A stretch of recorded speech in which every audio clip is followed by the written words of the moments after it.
Então vamos para a segunda questão do nosso capítulo 7. Então o enunciado é o seguinte: considerando que o lançamento é o procedimento pelo qual a autoridade administrativa constitui o crédito tributário, assinale a opção correta. Então vamos às alternativas. A alternativa A diz que a revisão do lançamento só poderá ser iniciada enquanto não tiver sido extinto o direito da fazenda pública. Item claramente correto, que toma como base o próprio Código Tributário Nacional no seu artigo 149, parágrafo único. O artigo 149 diz em que caso se faz o lançamento de ofício. Eu costumo dizer que, na realidade, o lançamento de ofício se divide em dois grupos de situações. O primeiro é quando a lei manda fazer de ofício, que são os tributos que são lançados de ofício de cara, né, como é o caso do IPTU e do IPVA, mandam uma notificação para sua casa cobrando o tributo. E nos outros casos, o lançamento de ofício, o segundo grupo de situações, é para corrigir algum problema, né, uma fraude, uma omissão, um erro. Então resolve-se um lançamento que deveria ter sido feito de maneira correta em outra modalidade. Então, a revisão de lançamento, corrigir o lançamento anterior de ofício, ela pode ser feita nos casos dos incisos 2 em diante do artigo 149. Só que o 149 diz o óbvio: essa revisão só pode ser feita enquanto não extinto o direito à fazenda pública. Quando estivermos estudando a parte referente à prescrição e decadência, nós vamos ver que a fazenda tem um prazo para lançar. Inclusive, esse prazo também é válido para corrigir lançamento já feito, prazo decadencial de 5 anos, que será contado nos termos que serão estudados em capítulo mais à frente. Então, obviamente, a Fazenda só pode fazer o lançamento ou a revisão do lançamento enquanto não extinto, enquanto não decair desse direito de fazer a revisão.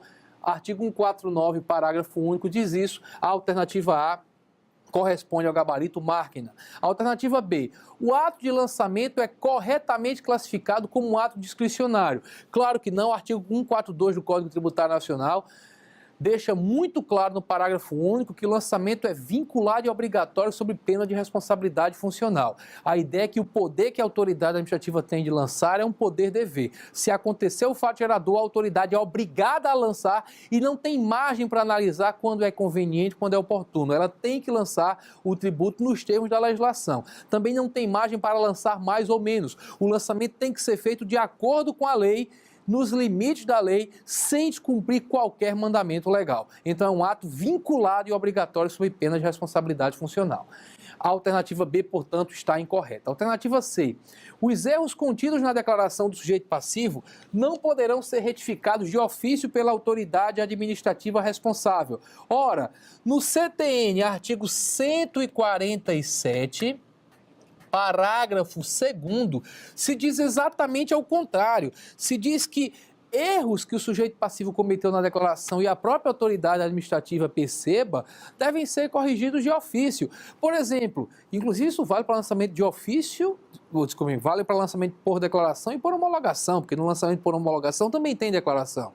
Então, se, por exemplo, o sujeito passivo declarou na sua declaração de imposto de renda como tributável um rendimento que é isento, a autoridade administrativa pode, de ofício, fazer a correção. Então, se há um erro, a autoridade corrige sem precisar de provocação. O de ofício é isso, né? Sem precisar de que alguém peça para corrigir. Se a autoridade viu o erro, ela corrige independentemente de qualquer tipo de pedido. Então, o artigo 147, parágrafo 2º, diz que, apurando, analisando a declaração, a autoridade pode corrigir de ofício esses erros. Bem, a alternativa D diz que, após a regular notificação do sujeito passivo, o lançamento não poderá ser alterado. Na realidade, isso contraria frontalmente o que diz o artigo 145 do CTN, que narra as hipóteses em que o lançamento regularmente notificado pode ser objeto de alteração. Esse artigo fala que, depois de notificado, o lançamento pode ser alterado em virtude de 3 situações. Primeiro, impugnação do sujeito passivo. Segundo, recurso de ofício. E terceiro, por iniciativa de ofício da autoridade administrativa. Então, existem 3 hipóteses de alteração, de forma que essa assertiva que diz que não é possível alteração está claramente incorreta. A alternativa diz que, salvo disposição legal em contrário, o lançamento realizado em moeda estrangeira terá a sua conversão para moeda nacional com base no câmbio do dia do pagamento do tributo. Falso. O CTN no artigo 143, diz que você vai utilizar como parâmetro para definir a taxa de câmbio a data da ocorrência do fato gerador.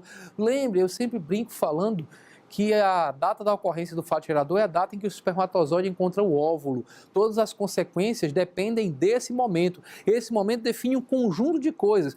A taxa de câmbio define a legislação aplicável ao lançamento, então define vários parâmetros. A ideia básica é que, por exemplo, no imposto de importação, como o fato gerador é considerado ocorrido a regra básica, né, nos casos em que a importação é feita em caráter definitivo, a regra é que o fato gerador é considerado ocorrido na data do registro da declaração de importação.